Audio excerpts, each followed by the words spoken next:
अकेले सतगुरु थे, अकेले नाम देते थे। और पुण्यात्मा उस समय ना कोई मीडिया था, ना कोई पुस्तक का लेखन करके कहीं भेजा जा सकता था। आदरणीय धर्मदास साहिब जी ने कबीर साहब की वाणी लिपिबद्ध करके रख ली थी, लेकिन उसको बार बार इतनी को हाथ से लिखने में तो 10 साल फिर लग जाए उसको। तो ऐसे जैसे आजकल परमात्मा ने दया बख्शी है, अक्षर ज्ञान दिया, पेपर दे दिया, इस पर पुस्तक परमात्मा की महिमा लिखकर हमने आपको भेज दी, पुस्तकें बना बना कर। फिर ये इलेक्ट्रॉनिक सिस्टम परमात्मा ने दिया, सीडी का ये बना के दे दी, चिप चल पड़ी परमात्मा की दी हुई है। ये गॉड गिवन इंस्ट्रूमेंट है, ये मनुष्य के स्तर के बनाए हुए नहीं है, ये भूल जाना आप। ये मनुष्य 4 युगों में यही था, एक रेडू के अंदर और 6 खच्चर जोड़ कर रथ बना के घसीटे अंडा करते, अरीवीसी कार बना ली, हवाई जहाज बना दी, और ये इंटरनेट बनवा दिए। ये परमात्मा के दिए हुए हैं, और इस काल ने इनका दुरुपयोग शुरू करवा दिया। इसमें फिल्म देखे, नाचे कूदे, समाज दूना बिगड़ गया। लेकिन अब शुद्ध रहेगा। यहाँ पर कोई भी पदार्थ है, उसके गुण अवगुण दोनों चले, लेकिन हम अवगुणों को त्याग कर गुणों को ग्रहण करेंगे, हमें ज्ञान हो जाएगा।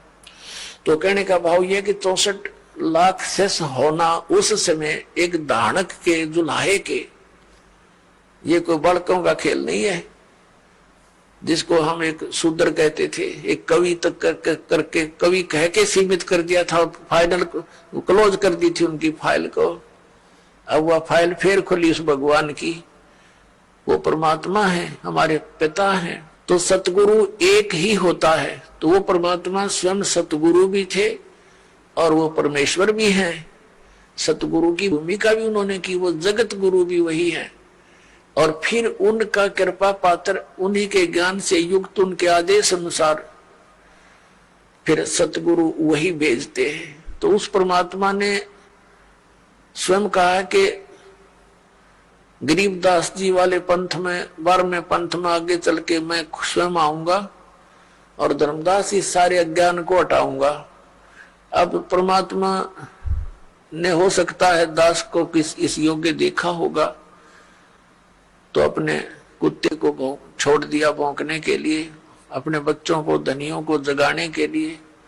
तो ये परमात्मा का किया हुआ काम है, आम जनसाधारण का ना समझना बच्चों। और इसका लाभ उठाओ, आप भी उठाओ, औरों को भी जगाओ जो गहरी नींद में सोए पड़े हैं और काल के दूता के फंसे पड़े हैं, प्यार के साथ। क्योंकि काल ने कहा था कि ऐसे उल्टे रंग में रंग दूंगा, जब तुम्हारा मोक्ष समय आवेगा कलयुग में, उससे पहले सब नकली पंथ चला दूंगा तेरे नाम से, कबीर नाम से और सतलोक सचखंड के नाम से, और उनमें इतना अज्ञान ठोक दूंगा। तेरा संदेश वाहक जब आएगा तब तक तो वो वकील बन जाएंगे उस अज्ञान के और कतई नहीं मानेंगे। परमात्मा ने कहा था कि हमें मनाना आता है, उसमें शिक्षित करूंगा। परमात्मा ने कहा था, उसमें सोचा, बता दिया था धर्मदास को कि अभी तू चुप रहना, इसको जिक्र ना करना। सबको शिक्षित किया दाता ने। ये इंटरनेट प्रोजेक्टर बनवा दिए, दूर बैठे आप देख सकते हो क्या बोला जा रहा है, क्या लिखा है सदग्रंथों में, सामूहिक तौर पर सीडी के माध्यम से, टीवी के माध्यम से। तो ये परमात्मा का किया हुआ कार्य है। और पहले परमात्मा स्वयं एक दिन में हजार हजार जगह प्रकट हो जाते थे। तो भगवान है, वो तो जो चाहे सो कर सकते हैं। तो इस प्रकार परमात्मा ने हमें जगाया, सत ज्ञान दिया, वही दिया हुआ ज्ञान आज दास आपके समक्ष रख रहा। तो प्रसंग चल रहा है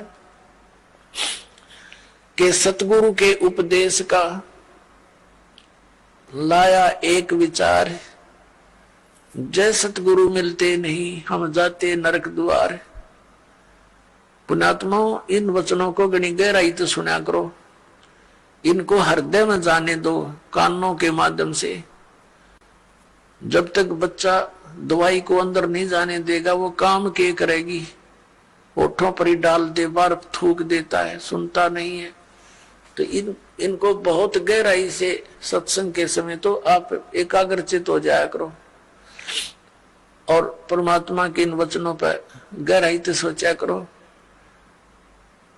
अब क्या बताया भगवान ने कि जय सतगुरु मिलते नहीं, जाते नरक द्वार।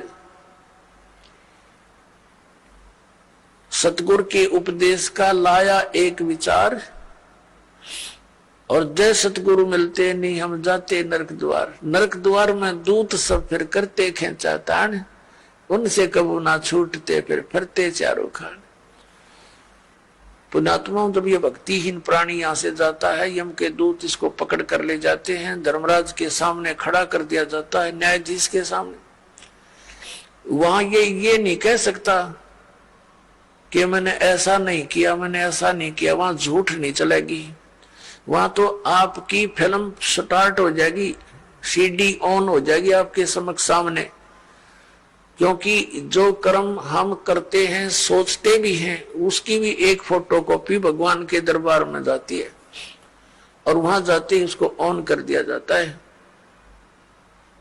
अब जैसे आप जी भक्तों को, भाई बहनों को कहते हो, रिश्तेदारों को या कोई मित्र पड़ोस पड़ोस में मिल जाते हैं, उनको भी समझाते हो भक्ति कर लो, परमात्मा का नाम ले लो। तो अब तो उनके पास समय नहीं है, क्योंकि उनको ज्ञान नहीं है। फिर वो जब वहां दरबार में खड़ा होगा तो ये एक पली लगाता है भगवान के आगे, एक बहाना खोजता है कि परमात्मा मुझे पता नहीं चला, हमने तो इतना ज्ञान हुआ था, अपना काम करो, बच्चों का पालन पोषण करो। तो उसमें परमात्मा वो सीडी चला देगा, कोई भक्त उससे कह रहा होगा कि चलो चलेंगे सत्संग में, और वो बकवाद कर रहा होगा, मना कर रहा होगा, सौ बहाने मिला रहा होगा। फिर परमात्मा कहेगा, देख इस भक्त ने, इस बहन ने, इस बेटी ने तेरे से क्या कहा था, और तू झूठ बोलता है कि मेरे को पता नहीं चला। तब ये क्या कहता है भगवान, गलती होगी क्षमा कर दो। परमात्मा कहता है भाई गलती का मानने का कोई फायदा को नहीं है, अब तो नरक में जाना ही पड़ेगा। और फिर कभी तुझे मानव शरीर मिले तो फिर ट्राई करना। तो पुण्यात्माओं, ये धर्मराज के दरबार में जो प्राणी जाता है, उसके बाद इसको नरक में डाला जाता है। और वहां तो लाखों की संख्या में, हजारों की संख्या में पशुओं की तरह चारों तरफ से यम के दूत, जो समझ लो हाथों में भाले, क्योंकि वो शरीर ऐसा है, उसमें पीड़ा घनी होती है, और उसमें मरता नहीं प्राणी, पीड़ा ज्यादा होती है। तो उसमें सीधे भाले ठोके, आंखों में मारेंगे ना सीधे, और ऐसे जैसा भी हाथ में आओ उतना लठ मारते हैं, और उनको जबरदस्ती नरक में ठोक देते हैं, धक्के मार मार के। वो उल्टे बाजे उनके लठ मारे, और जैसे पशु को फाटक में रोकते हैं, ऐसा ठोक दिया जाता है। तो यहाँ क्या बताते पुण्यात्मा, हम भक्ति से घने दूर हो गए, अध्यात्म ज्ञान आसपास भी नहीं रहा, हमें डर नहीं रहा इन बातों का। इन बातों को हम ऊट पटांग से मानते हैं, इन अज्ञानियों के ज्ञानों को सुन सुन कर अज्ञान को, कि भगवान कहीं, नरक कहीं नहीं है, यही स्वर्ग है, यही नरक है। अरे इतने बड़े बड़े ग्रंथ लिखे हैं, महापुरुषों ने आंखों देख कर बताए हैं, उनको हम अपनी सोच से झूठा कैसे कर देंगे? करेंगे तो करे रहेंगे, लेकिन सच्चाई हमारे कहने से मिट नहीं सकती। तो परमात्मा बताते हैं कि नरक द्वार में जब नरक में ठोके जाओगे, दूत सब और करते खेचा तान, दे डंडा दे लठे अंदर ठोक देते हैं। नरक द्वार में दूत सब करते खेचा तान, और उनसे कभी ना छूटता फिर फिरता चारों खान। वहां नरक में दुख उठा करके फिर इन चार खानियों में 84 लाख प्रकार के इन पशु पक्षियों और सब जीवों की, ये प्राणियों के जो शरीरों में कष्ट उठाना पड़ता है। अब परमात्मा बताते हैं, नरक द्वार में दूत सब करते खेचा तान, उनसे कबू ना छूटता फिर फिरता चारों खान। चार खानी में भरमता और कबू न लगता पार, सो फेरा सब मिट गया मेरे सतगुरु के उपकार। अब सतगुरु के उपकार, जैसे गरीबदास जी ने कहा है कि जो जा सतगुरु की मैं बलिहारी, जो जामन मरण मिटाही, जो जन्म और मृत्यु के इस दीर्घ रोग का नाश कर दे, कहते मैं उस सतगुरु पर बलिहारी हूं। तो जन्म मरण का रोग का नाश कबीर परमेश्वर ही कर सकता है। और कबीर परमेश्वर जिस भी अपनी आत्मा को, दास को यहां भेजता है अपना सामर्थ्य देकर, तो यह उसके द्वारा परमात्मा ही करवाता है। अन्य ना तो किसी भगवान की भक्ति से ये जन्म मरण का रोग नाश हो सकता। यदि हम श्री राम, श्री कृष्ण अर्थात विष्णु जी, इनकी पूजा करके चाहें कि हमारा जन्म मरण का रोग कटे, ये नाशवान इनकी जन्म मृत्यु स्वयं होती है। ऐसे ही शंकर जी की जन्म मृत्यु होती है, ब्रह्मा जी की जन्म मृत्यु होती है। इनका पिता है सरपुरुष, जिसको काल रूपी ब्रह्म भी कहते हैं। जो गीता बोल रहा है श्री कृष्ण जी में प्रवेश करके, वो स्वयं स्वीकारता है। गीता जी अध्याय नंबर 4 के श्लोक नंबर 5 और 9 में, अध्याय नंबर 2 के श्लोक नंबर 12 में, गीता जी अध्याय नंबर 10 के श्लोक नंबर 2 में ये कहता, अर्जुन तेरे मेरे बहुत जन्म हो चुके हैं, तू नहीं जानता मैं जानता हूं। तो इससे सिद्ध है कि इस ब्रह्म की पूजा करने वाला भी जन्म मरण के रोग से नहीं बच सकता। और ब्रह्म की साधना ब्रह्म पुजारी गुरु से ही लेनी पड़ती है। उस गुरु की शरण में जाने से भी जन्म मृत्यु का रोग नहीं कट सकता। और जब तक जन्म मृत्यु का रोग नहीं कटेगा, हम शांति नहीं हो सकती। गीता ज्ञान दाता 8वें अध्याय के 3 श्लोक में कहता कि अर्जुन वो परम अक्षर ब्रह्म है। अर्जुन ने 8वें अध्याय के प्रथम मंत्र में पूछा कि हे भगवान, आपने जो 7वें अध्याय के गीता जी के 29वें श्लोक में जिस तत्ब्रह्म के विषय में कहा है कि उसको जान करके प्राणी फिर केवल यहाँ से जन्म मृत्यु के रोग से छूटने का ही प्रयत्न करता है, जरा माने बुढ़ापा, वृद्धावस्था के कष्ट और मरण माने मृत्यु से ही बचने का, छुटकारे की कोशिश करता है, वह संसार की किसी वस्तु में इच्छा नहीं रखता।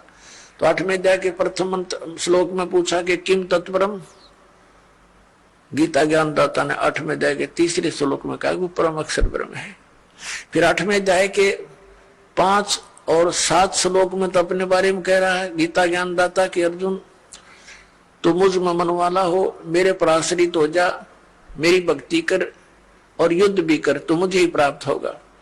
तो इसने अपनी भक्ति करने वाले को कहा है लेकिन मुझे प्राप्त होगा, शांति नहीं हो सकती, युद्ध तो करना पड़ेगा। 8वें अध्याय के 8, 9, 10 में कहा है कि उस परम अक्षर ब्रह्म की साधना करने वाला प्राणी उसके पास चला जाता है। 15वें अध्याय के 1 से लेकर 4 में कहा कि तत्वदर्शी संत की पहचान बताई है और उसके पश्चात तत्वदर्शी संत मिल जावे, सतगुरु मिल जावे, उसके पश्चात परमेश्वर के उस परम पद की खोज करनी चाहिए, जहां जाने के बाद साधक फिर लौटकर कभी संसार में नहीं आते। 18वें अध्याय के 62 में और 66वें श्लोक में कहा कि अर्जुन तू सर्वभाव से उस परमेश्वर की शरण में जा, उस परम अक्षर ब्रह्म की शरण में जा, उसकी कृपा से ही तो परम शांति को और सनातन परम धाम को प्राप्त होगा। और ऐसे ही 18वें अध्याय के 66वें श्लोक में कहा कि सर्वधर्मान प्रीतज माम, मेरे सतर की जो साधना है, जैसे 8वें अध्याय के 13वें श्लोक में गीता ज्ञान दाता कहता है कि ओम इति एकाक्षरम ब्रह्म विवरण माम अनुसमरण ये प्रियाति तदंदे हम सयाति परमाम गतिम। मुझ ब्रह्म का एक ओम मंत्र है और ओम से होने वाली जो परम गति है उसको वही प्राप्त कर सकता है जो अंतिम श्वास तक ओम का ही जाप करता हुआ शरीर त्याग कर जाता है। तो उससे कौन सी गति होती है? ब्रह्मलोक प्राप्ति होती है, क्योंकि ब्रह्म का मंत्र ओम है। 8वें अध्याय के 16वें श्लोक में गीता जी में कहा कि अर्जुन ये ब्रह्मलोक पर्यंत सब पुनरावर्ती में है, वहां गए हुए प्राणी भी फिर जन्म मरण के चक्कर में रहते हैं। और उस परम अक्षर ब्रह्म की भक्ति के लिए 17वें अध्याय के 23वें श्लोक में गीता जी में कहा कि ओम तत्सत इति निर्देश ब्रह्मण त्रिवेद समर्थ है, ब्राह्मणा तेन वेदा से यगा विहिता पुरा। सच्चिदानंद घन ब्रह्म की के पाने की 3 मंत्र का निर्देश है। ओम तत्सत, ओम ये ब्रह्म का है, तत् ये अक्षर पुरुष का है। गीता जी अध्याय नंबर 15 के श्लोक नंबर 16 और 17 में 3 पुरुष हैं, एक सर पुरुष, एक अक्षर पुरुष, एक परम अक्षर पुरुष। जो परम अक्षर पुरुष है वो सबसे श्रेष्ठ है और वही वास्तव में अविनाशी है। अन्य सरपुरुष और अक्षर पुरुष को नासवान कहा है, और उसके उनके लोकों में जितने प्राणी हैं वो भी नासवान है। तो उनकी भक्ति से तो मोक्ष हो ही नहीं सकता। अब श्रीमद् भगवद गीता अध्याय नंबर 17 के श्लोक नंबर 23 में ओम तो ब्रह्म का जाप सरपुरुष का, और तत् ये सांकेतिक है, ये अक्षर पुरुष का, और जो सत शब्द है वो भी सांकेतिक है। इसको सार नाम भी कहते हैं, इसको आदि नाम भी कहते हैं, वो है परम अक्षर ब्रह्म का। तो इन तीनों मंत्रों की मजदूरी से, इन तीनों मंत्रों की साधना से हम भगवान प्राप्त कर सकते हैं, उस मोक्ष सफल प्राप्त कर सकते हैं, वो सुख प्राप्त कर सकते हैं जिसके विषय में वर्णन किया गया है। अब जैसे हम हैंडपंप लगाते हैं तो हैंडपंप में हम बोकी मारते हैं, तो ये बोकी और हैंडपंप ये हमारा उपास्य नहीं है, लेकिन इस तेज के बिना वो उपास्य वस्तु नहीं मिल सकती, वांछित वस्तु नहीं मिल सकती, जल नहीं मिल सकता। तो ये पूजा नहीं कर रहे हम तो वो साधन अपनाया है जिससे वो जल मिल जा। तो ये जो मंत्र हैं ओमकार, ये दूसरे दो सांकेतिक हैं, ये कोई हम पूजा नहीं कर रहे, हम उस अपनी वांछित वस्तु के पाने के लिए साधन अपनाए हैं, ये साधनाएं हैं। तो ये साधना है उस परम अक्षर ब्रह्म के पाने की। जैसे सतनाम का 2 अक्षर का मंत्र है, एक ओम एक तत्। जैसे आदरणीय नानक साहिब जी की जन्म साखी के अंदर समुद्र की साखी में ये प्रमाण है उन 2 अक्षर के मंत्र का। दास अभी बोल के नहीं बताएगा। तो इन दोनों मंत्रों का जाप किया जाता है श्वास उश्वास से। जैसे हमने जल निकालना, जल, तो उसके लिए हैंडपंप लगाएंगे तो पहले बोकी मारेंगे, मिट्टी बाहर फेंकेंगे, बोकी मारेंगे, फिर बाहर निकालेंगे और पाइप नीचे छोड़ देंगे। यो काम है समझो सतनाम का। 2 अक्षर की बोकी चलेगी श्वास उश्वास से। अब ये सतनाम, ये बोकी ने अपना काम कर दिया, जल तक पहुंचा दिया, लेकिन बाहर जल नहीं प्राप्त हुआ। उसके लिए एक और आइटम लगाना पड़ा है, हैंडपंप, ऊपर मशीन बोलते हैं उसको, और फिर उसकी पूजा करनी है, उसको भी ऐसे लाना है, प्रैक्टिस करनी है, जब वो जल निकलता है। तो ऐसे ही केवल सतनाम प्राप्ति से भी मोक्ष नहीं, सार नाम नहीं मिलाता है, वो जल मिले नहीं।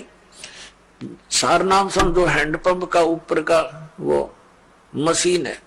तो ये मशीन उसी समय लगी हुई सक्सेस होगी जब वो पाइप पूरी जल तक पहुंच चुकी होगी। बीच में अगर कोई कहे हैंडपंप लगा दे, मशीन फिट कर दे, मिस्त्री कभी नहीं करेगा।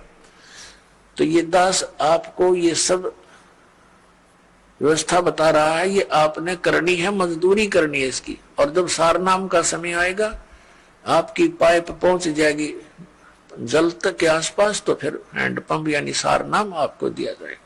तो इस प्रकार हम इस ओम, उस परम अक्षर ब्रह्म के पाने का ओम तत्सत, ये 3 मंत्र का जाप है। ओम ये ब्रह्म का है, तत् ये अक्षर पुरुष का है, उसको परब्रह्म भी बोलते हैं, और सत ये परम अक्षर ब्रह्म का, इसको पार ब्रह्म कहते हैं। पार ब्रह्म, एक परब्रह्म एक पार ब्रह्म। ब्रह्म तो ये सरपुरुष है, ये काल भगवान 21 ब्रह्मांड का स्वामी। अक्षर पुरुष इसको परब्रह्म कहते हैं, ब्रह्म से नेक्स्ट भगवान, पर यानी दूसरा। और इससे ऊपर पार ब्रह्म, पार ब्रह्म माने सबसे परले पार का, सबसे ऊपर वाला, वो पार ब्रह्म होता है। जैसे आप संतों की वाणी में पार ब्रह्म शब्द सुनते हो, वो परब्रह्म के लिए नहीं है, वो पार ब्रह्म यानी उस सत्य पुरुष की तरफ संकेत है, परम अक्षर ब्रह्म की तरफ संकेत है। तो जैसे तो उस परमात्मा के पाने का फिर 3 मंत्र का जाप है, ओम तत्सत। तो इस प्रकार हम उस परमात्मा को पाएंगे। कैसे पाएंगे? गीता जी अध्याय नंबर 18 के श्लोक नंबर 66 में कहा है, इस गीता ज्ञानदाता ब्रह्म ने सर्वधर्मान परित्यज माम एकम शरणम व्रज अहम तवा सर्व पापे भय मोक्षामि मा शुच। ये क्या कहता है कि मेरे सतर की जितनी पूजाएं हैं वो मुझ में छोड़ दे, मुझे दे दे मेरे सतर का जो तूने मजदूरी करी है, फिर मैं तुझे यहां से जाने दूंगा नहीं, तू मेरा बंधक मजदूर है, और मेरा कर्ज उतार दे। फिर तू उसकी शरण में जा। एकम, एकम माने जिसके बराबर दूसरा ना हो, अद्वितीय। जिसके समान दूसरा कोई शक्तिशाली भगवान ना हो, उस एकम शरणम व्रज, उसकी शरण में जा। हरिन अज्ञानी हमारे धर्म गुरुओं ने अनुवाद करता है, ऋषि मंडलेश्वर ने अनर्थ कर रखे गीता जी में, अनुत्तम मान्यता थी उत्तम बता रहे हैं। ये देखिए ने व्याकरण बदल डाली अपनी अज्ञानता के कारण। और व्रज माने जाना होता है, ये आना बोलते हैं, आना लिखा हुआ अनुवाद कर रखा है। इंग्लिश का वर्ड है गो, और गो माने जाना होता, आना तो हो ही नहीं सकता। ये तो मूर्ख है, अगर कोई उस सेंटेंस को ना समझकर उसका अर्थ आना कर रहा है तो वो बिल्कुल अज्ञानी व्यक्ति है, वो आशय को समझा नहीं, उस प्रकरण के आशय से वो परिचित नहीं है। अब ये जैसे गीता जी अध्याय नंबर 2 के श्लोक नंबर 7 में अर्जुन स्वयं स्वीकार रहा कि मैं आपकी शरण हूं, आप मेरे गुरु हो, मेरी बुद्धि काम नहीं करती, मुझे निर्णायक ज्ञान दो, मैं आपकी शरण हूं। अब यहां फिर नो कहो है कि मेरी शरण में आ जाओ, उसकी शरण तो पहले कह रहा है मैं तो तेरी शरण खड़ा हूं, और सब धर्मों के कर्मों को मुझ में छोड़कर मेरी ये शरण में आ जा। अकल देखो इनकी, इन्हें बहुत सी जगह ऐसे अनर्थ कर रखे जहां ये समझ नहीं सके। तो ये ओम नाम का जाप इसको दे देंगे काल को, ये हमें यहां से जाने देगा, नो ड्यू सर्टिफिकेट लिख देगा ये। लेकिन ये तब लिखेगा जब गुरु साथ होगा, नहीं तो आपको बहका करके यही अपने नकली सतलोक, नकली अलख लोक, अगम लोक, इसने ब्रह्म लोक में बना रखे हैं धोखा देने के लिए, वहां पटक देगा ठाके, और वहां जीवन बर्बाद कराओगे। कितने युगों के बाद फिर जमीन पर पटकेगा, सारा काम रह गया बना बनाया। तो सतगुरु की आवश्यकता आपके साथ रहेगी अंतिम सांस तक। तो जैसे अब प्रसंग चला है कि हम ओम नाम का जाप इसको दे देंगे, और फिर हमने 7 संग ब्रह्मंडों को पार करके जाना है इस अक्षर पुरुष के परब्रह्म के 7 संग ब्रह्मंडों को, उसके लोक से जाने का किराया देना है इसका। वो तत्व मंत्र जो आपको देते हैं वो उसके किराया देना है, उस वहां से फिर वो जाने के लिए हमें ये समझ लो टोल टैक्स समझ लो ये उसका अक्षर पुरुष के लोकों से पार होने का। और तीसरा जो मंत्र है वो सतलोक में स्थायी स्थान प्रदान कराओगा, जो आदि नाम है, सार नाम है। तो पुण्यात्मा गीता जी अध्याय नंबर 8 के श्लोक नंबर 8, 9, 10 में गीता ज्ञान दाता कहता है कि उस परम अक्षर ब्रह्म की साधना करेगा तो उसको प्राप्त होगा। उसकी साधना का मंत्र ये बताई दिया, ओम तत्सत नथिंग एल्स इति निर्देश है, बस यही निर्देश है। निर्देश का mean final direction, nothing else. और गीता जी में ना हरे राम हरे कृष्ण, ओम नमः शिवाय, ओम भगवते वासुदेव नमः, ये इस तरह की कोई मंत्र नहीं है। और जो श्रीमद् भगवत गीता में वे ऑफ वर्शिप नहीं है, पूजा का मार्ग नहीं है, उसको जो करता है तो वो शास्त्र विधि को त्याग कर मनमाना आचरण कर रहा है। अब प्रसंग आता पुण्यात्माओं, जो शास्त्र विधि को त्याग कर मनमाना आचरण करते हैं उनको न तो सुख हो न उनकी गति हो, बताओ, और न ही उनकी कोई कार्य सिद्धि हो। तो फिर इसीलिए तो हम भक्ति करते हैं और वो तीनों व्यर्थ, तो वो साधना के करने का कोई लाभ नहीं। इसी कारण से हम नास्तिकता की तरफ चल पड़े, भगवान को खोजते खोजते हम हार थक चुके हैं। अंत में हमने घुटी सूटी का सहारा ले लिया, चोरी ठगी करके हम सेठ साहूकार बनने की चेष्टा कर रहे हैं, वो दूने दुख उठा लेते हैं, पाप इकट्ठे कर लेते हैं। तो इस प्रकार इस ज्ञान से हमें ये विष दिखाई देगा। परमात्मा कहते हैं जैसा दर्द आपना हो ऐसा दान बराने। पुण्यात्मा हो, आप किसी ऑफिस में जाते हैं, दयाहीन प्राणी हो गए, उनको दर्द नहीं दिखाई देता कि कहां से आया है ये व्यक्ति, भूखा प्यासा है, उनको केवल अपना बकवाद उद्देश्य से उनका उल्लू सीधा हो जाता है, तो वो आपका कार्य करेंगे ना, तो कति नहीं करें, चौनी चाहिए उन्हें पहले।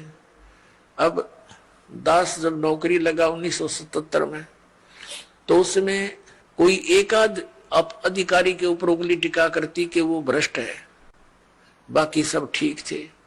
अब एक आध अधिकारी कर्मचारी रह रहा, उस पर उंगली टेके यू ठीक है, बाकी सब एक जैसे हो गए। तो या क्यों बिजली गिर गई? अज्ञान से। पहले डरते थे भगवान से, भगवान का भय निकल गया और विष खाने लग गए, हाहाकार मच गई। एक शहर में देख लो डॉक्टर है भगवान, दुनिया भर के वैद्य डॉक्टरों की दुकान खुल गई। मेडिकल में जाकर देख लो, किसी में खचाखच भरे पड़े हैं, उधर पाप इकट्ठे करें, वहां भोगे पड़े पड़े। यही परमात्मा कहते हैं, जीवित जग में जूती पड़े फिर जम तोड़े छाती। हाँ, जीवित यहाँ ब्रान माटी होगी, राग यम के दूध गढ़ेंगे, वो नारे दुख तुम्हारे ऊपर। तो इस विष ने कौन खाओगा जब ज्ञान हो जाएगा? तो ये कारण क्यों हो गया? क्योंकि हम भगवान के विधान से अपरिचित होकर पाप कर रहे हैं। अब छोटे छोटे बच्चों को दास देखता है, बड़ी खुशी होती है। वो कहता जी मैंने ऐसे बेड़ी उठाकर दे दी गलती से, रोता है मेरा नाम खंड हो गया। तो पुण्यात्मा, ये समाज तैयार होगा क्या? ये बच्चे बुराई करेंगे आगे चल के? ये ऐसा सोच समाज तैयार हो जाएगा, इनको देख देख और आदमी भी, दूसरे भी इनका अनुसरण करेंगे। छोटे छोटे बालक ऐसे ऐसे नेक नीति से रह रहे हैं। एक छोटा सा बच्चा, उसको 100 का नोट मिल गया, गली में पड़ा था, आते उसने अपनी माँ को दिया कि वहां पड़ा था। उसकी माँ ने कहा नहीं बेटा, इसको हम नहीं प्रयोग करेंगे, इसको उठा के यहाँ दान पात्र में डाल दिया। तो और नहीं तो पहले तो जब ज्ञान ना होता, माँ सबसे पहले जेब में डाला है। पहले तो बच्चा है ना घर लेकर आवे, करा पता नहीं कहाँ उड़ा, उसकी टॉफी खावे, रोरन खवावे फिर। तो इस प्रकार परमात्मा के इस ज्ञान से ऐसे रंगे जाओगे आप, सपने में भी नहीं गलती कर सकते। और माया की आवश्यकता होगी तो भगवान दूर नहीं, ये सत्कर मान लेना। भगवान को किस लिए खोजते थे? हमें किस चीज की डिमांड हो, आगे धर देगा ठाक, आप कह सत्कर मान लेना। भगवान इसी को कहते हैं। ये कोई बालकों का खेल नहीं है। नहीं फिर क्यों ड्रामा करते हैं भक्ति की?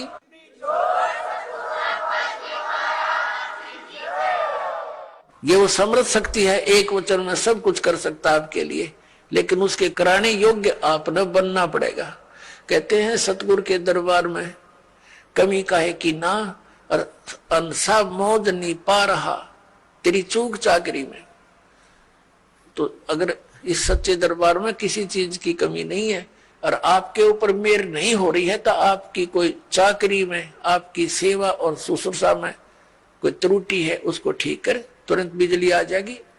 करंट आने के लिए, बिजली पावर आने के लिए हमने उस योग्य बनना पड़ता है, गुड कंडक्टर।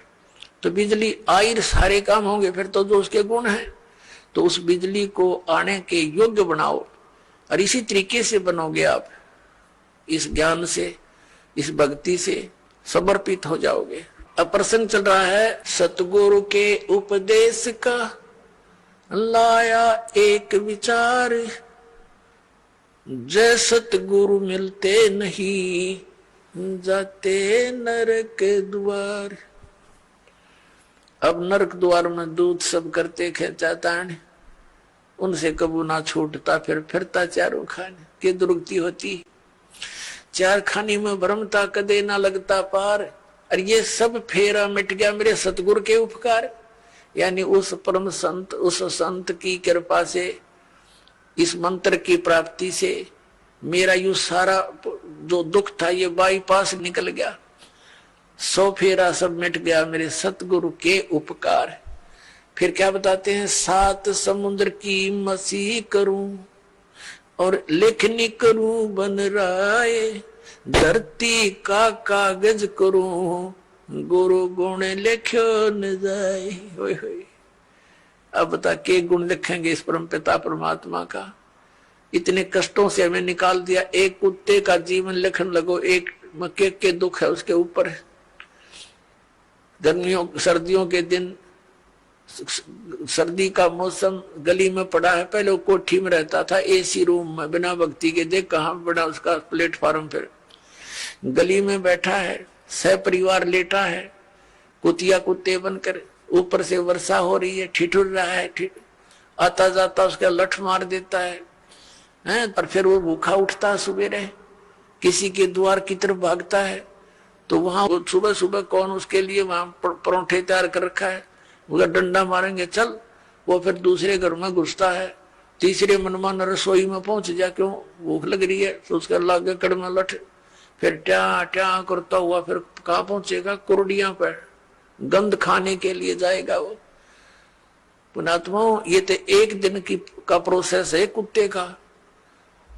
इसको सारे गधे कुत्ते सब 84 लाख योनियों को देखते हुए इसको लिखण लगे तो परमात्मा कहते हैं परमात्मा के गुणों का, या पूरी पृथ्वी जितना कागज हो, 7 समुद्रों की इंक हो, ये सब खत्म हो जाए पर परमेश्वर के इस गुण का अंत नहीं। अब पुण्यात्मा परमात्मा बताते हैं, गुरु गोविंद कर जानियो रहियो शब्द समाए, मिले जब दंडवत बंदगी, नहीं तो पल पल ध्यान लगावे। गुरु जी को गोविंद यानी परमात्मा तुल मानकर अपना इस भक्ति रूपी गेम को सफल करना। पुण्यात्मा परमात्मा जब आए थे वो स्वयं भगवान थे, और हम उनको ना पहचान कर हम एक सिंपल मैन मानते रहे। आशीर्वाद देते थे, लाभ भी होता था, लेकिन फिर वो जुलाहा दिखा करता, उन्हें भगवान दिखाई ना दिया। इस करके हम सारे रह गए यहीं पर 64 के 64 लाख। अब परमात्मा ने बताया कि गुरु को गोविंद समझकर, भगवान समझकर डील करो, ट्रीट करो उसको। जैसे ये दास तो भगवान नहीं है, लेकिन वो परमात्मा ऐसे ही दास की तरह रोल करके चले गए, वो भगवान थे और काल हमारी रोल मार गया नू। तो इसलिए परमात्मा ने कहा है कि गुरु जी को तुमने परमात्मा मानकर अपने इस भक्ति मार्ग को सफल करना होगा, ना कतई नहीं होगा ये तुम्हारा। जैसे गणित के अंदर एक ऋण का प्रश्न होता है, उसमें मूल धन ज्ञात करना होता है, उसके लिए मानना पड़ता है, मान लो मूल धन 100 रुपए। वो 100 रुपए मूल धन नहीं होता, मूल धन तो अरबों खरबों में होता है, करोड़ों में होता है। वो मूल धन अरबों करोड़ों वाला प्राप्त करने के लिए हमने 100 रुपये मूल धन मानना पड़ेगा। ये मजबूरी समझ लो, ये जरूरी समझो, इसके बिना वो मिल नहीं सकता। हमने जिस मूल धन की हम खोज कर रहे हैं और वो नहीं मिला तो हम फेल हो गए, नंबर 0 हमारे। तो गुरु जी को आप जी ने ये समझना पड़ेगा कि भगवान ही बैठे। जैसे हम परमात्मा के पास जाएंगे तो हम कैसे डील करेंगे उनको, जैसा इस दास को करोगे ये आपका स्वभाव बनेगा, यही भाव बना रहेगा। तो इस भाव और स्वभाव को हमने यही चेंज करके जाना पड़ेगा उसके दरबार में। और वहां जाकर फिर मन में 2 सटपट रहेगी तो फिर पटक देंगे उल्टे ठाके। वहां तो छालनी में छाने जाओगे पुण्यात्मा, उड़ब कोई किसी की गवाही की जरूरत को नहीं। तो इसलिए हमने परमात्मा बताते हैं, गुरु गोविंद कर जानियो रहियो शब्द समाए, यानी जो मंत्र दे दिया उसका जाप करते रहना। और मिले गुरु जी जब दंडवत बंदगी प्रणाम करे, और बाद में नहीं तो पल पल ध्यान लगावे, यानी उनकी याद रखे इन गुणों को। हे भगवान, जब आपको पुण्यात्मा अमिताभ बालक हो, छोटे से बच्चे को 2 साल का, कोई 3 वर्ष का, यानी जिस दिन नाम मिला उसी दिन से आपकी ये भक्ति मार्ग में आयु काउंट होती है। कोई 4 वर्ष का, कोई 5 वर्ष का, कोई 10 वर्ष का, तो बच्चे ही गिने जाते हैं। जब आप थोड़े से मैच्योर हो जाओगे तो फिर देखना आपकी स्थिति, आप रोया करोगे बैठ कर, भगवान जुल्म हो गया था, मनुष्य जीवन इतना अनमोल था, कौड़ी बदले जा था। और फिर इस दास की आपको उपयोगिता का पता चलेगा, फिर उसकी भूल पड़ ही नहीं सकती। इतना उपयोगी वस्तु एक पल भी नहीं हम दूर हो सकते जिसमें इतना लगाव बन जाएगा, ऐसा खिंचाव बनेगा। और ये लगाव, ये खिंचाव ही आपको सतलोक लेके जाएगा। जैसे हम इस काल भगवान के ऊपर आसक्त हुए और इतने आसक्त हो गए कि डटे नहीं डटे, वहां पर इतना सुख छोड़कर हम इस गंध में आ गए, केवल इसकी चाह, इसके ऊपर आसक्त हो गए। अब इसके असलियत का पता आपको लग जाएगा। तो 1 नंबर का विलियन है, सब धोखा करके काम करावे, बला तुम्हारे से सारा काम करवा रहा है और आप खा रहा हमारे को, तो फिर आपका ही सिद्ध लटेगा। और परमात्मा की तरफ जाने के लिए आपको इस दास के अतिरिक्त पृथ्वी पर कुछ दिखाई नहीं देगा। तो फिर अपने आप आपकी आशा आपकी हर तरह से हट करके व्यक्ति इस दास पर जो है ना इकट्ठी हो जाएगी, एकत्रित हो जाएगी। और इतनी कसक हो जाएगी कि आप डांटे नहीं डट सकते। और यह भक्ति की शक्ति जो दास ने बताया, कमाई तुम्हारे साथ होगी। तो इस प्रकार फिर हम सतलोक जा सकेंगे, नहीं तो यह बात बनेगी नहीं जल्दी से। अब फिर क्या बताया है कि कबीर हरि जय रूठ जा, गुरु की शरण में जावे, कहे कबीर गुरु रूठ गए, हर ना होते सहाय। जैसे क्या बताते हैं, जो व्यक्ति अपने पाप कर्मों के कारण दुखी होते हैं तो वो कहा करते हैं कि हमारा राम रूठ गया, हमारा राम रूठ गया, नए नए दुख आने लगे हमारे ऊपर। और जो सुखी होते हैं उनको यूं कहा करते, इनका राम राज्य है, इनके ऊपर भगवान प्रसन्न है। और जो दुखी होते हैं वो कहते हैं हमारा राम रूठ गया। अब पुण्यात्माओं, जब तक हमारे पुण्य चलते हैं तो हमें सब सुख सुविधाएं उपलब्ध होती हैं, तो ऐसे लगता है कि हमारा राम राज्य है, प्रसन्न है। और जिनके पुण्य खत्म हो गए, उनके पाप शुरू हो गए, तो उनका राम रूठ गया। अब जैसे गुरु गोविंद दोनों खड़े, किसके लागू पाए, बलिहारी गुरु अपना, जिन गोविंद दियो मिलाए। अब क्या बताते हैं, परमात्मा ने कितना एग्जाम्पल दिया हमारे को समझाने के लिए। कैसा उदाहरण दिया है कि जैसे आप कहीं खेतों में एकांत स्थान पर या कहीं पर मजदूरी कर रहे हो, कोई कार्य कर रहे हो, मटका भर ले गए पानी का घड़ा घट, और उस जब तक उसमें जल है तो नो प्रॉब्लम, प्यास लगी घट घट पिया, फिर काम लाएंगे। और जब वो घट यानी घड़े में पानी खत्म हो गया, जल खत्म हो गया, तो समस्या उत्पन्न हुई। तो फिर वो राम रूठ गया। जब तक उसमें जल था तो राम राज्य था, सुविधा सारी थी, प्रॉब्लम थी नहीं। अब वो जल खत्म हुआ तो राम रूठ गया। अब वो राम मिले कहाँ, हैंडपंप में, हैंडपंप में मिला वो जल, तो वहां गए, हैंडपंप के नीचे रखा मटका, फिर करी उसकी पूजा सेवा और भर लाए, फिर सुखी हो गए। तो जिनके ऊपर अब पापों के दौर चल पड़े, उनके पुण्य समाप्त हो चुके, और सुख होगा पुण्य बढ़ने से, पुण्य प्राप्त होने से। तो यहां परमात्मा कहते हैं कि एक तरफ तो आपके पास एक घड़े में जल रखा है और एक तरफ हैंडपंप है। जल तो समझो परमात्मा है घड़े में, और हैंडपंप गुरु जी है।